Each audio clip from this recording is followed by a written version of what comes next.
I'm standing here in the Barba Azul Nature Reserve.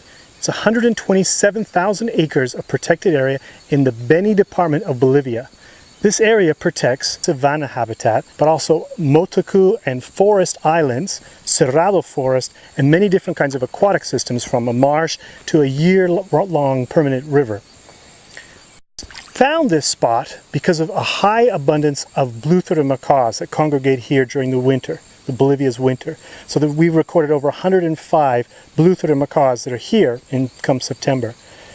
This area is a special place, and what we've also found is there are other congregations, including buff-breasted sandpipers that migrate south. We've recorded over 1,000 individuals here last year in 2014.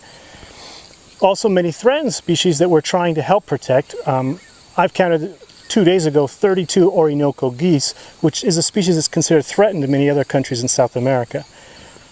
We're also working to protect the savanna habitat, and that's going to give home for many of the old growth savanna species: black-masked finch, cock-tailed tyrant, long-tailed reed finch, sharp-tailed tyrant. Many of these species are disappearing from areas where they're overgrazed, and we have a nice healthy population here.